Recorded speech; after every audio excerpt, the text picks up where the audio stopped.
Адамның ақыл ойы азат болса, көкжиегі кеңейіп, алар асуы биіктейді.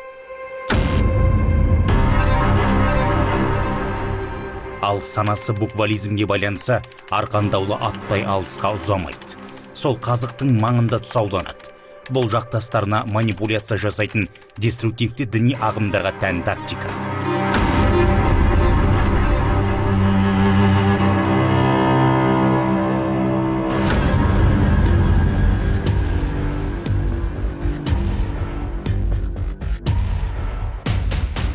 Сирияның көп пайызы оқу жазу білмейді.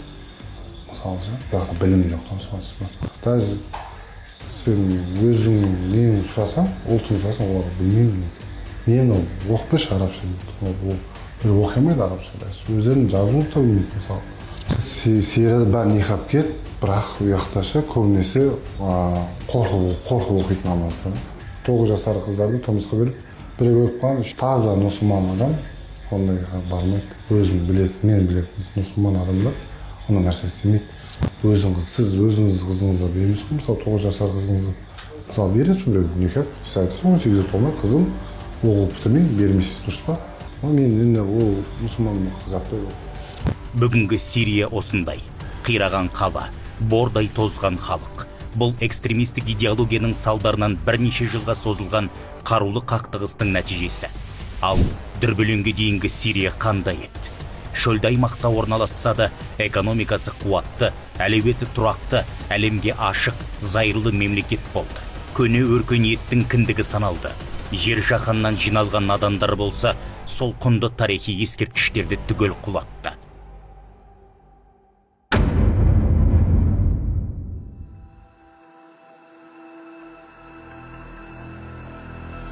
Мысалы, мұсылмандар жақта өлім кетіріп, өлім кесе соғысқа барып, жихад дейді. Адам соғысады, өледі, болды, Аллахтың алды шахид деп айтады. Мысалы, сен білмейсің ертең Аллахтың алды шахид қылды ма, ол қалай өлді, қалай не қылды мысалы да.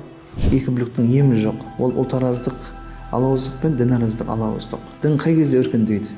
Егер ғылым мен сауаттылықпен түсінсе, сол ел, қоғам өркендейді.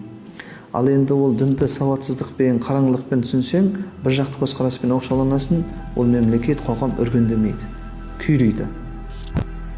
Мұсылман елдері әлемдік көштен артта қалды. Бірақ бұл дінге байланысты емес. Сыртқы күштер мұсылмандар арасындағы бытыраңқылықты ұтымды пайдаланды. Ал деструктивті ағымдар мақсатқа жету жолындағы жоба. Діни догмалық талас тартыстың алғы шебіндегі надандар. Деструктивті деген сөздің негізгі бір қазақи мағынасы қалыптасқан жүйені құлату, бұзу деген мағынаны білдіреді.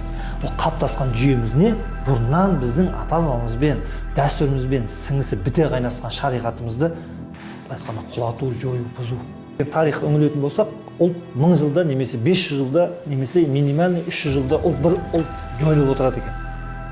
Ол неше түрлі себептері бар да. Ана біздің қазіргі таңдағы қауіп төніп тұрған осы деструктивті діни ағымдар. Абзалдың отбасы жұмақты бүлікшілер ордасынан іздеді. Содырларға сенді, ерді. Сол адасудың өтеуі тым қымбатқа түсті. Отағасы мен үйдің тұңғышы мерт болды. Ал анасы қапастағы қос ұлын күтіп жылап қалды. 3 балам бірдей түрмеде отыр деп айтуға да даже ұялам жұрттарға. Кіміңіз отыр десе деп айтуға да ұялам даже.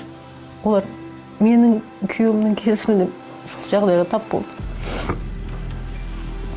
Ата-ана ретінде біз жауаптымыз мысалға. Ана ретінде мен, әке ретінде күйеуім. Әйтеуір дендері сау болып, аман болып шығып келсе екен деген ниетім бар. Әрине саумын.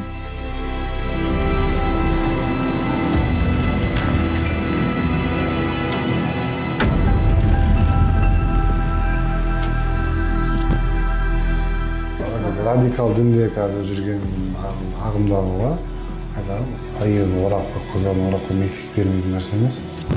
Первый үшін өз нәпсісін тиіп, жүрегін иманын жақсы ұстап, қызын мектепке беріп, не қылса, ол өте орынды деп білемін өз басымша. Мынау қоршаудан шығу керек та, мидың бәрі қоршаудан алып кеткен қазір. Бірінші білім болмай, сен ештеңе істей алмайсың.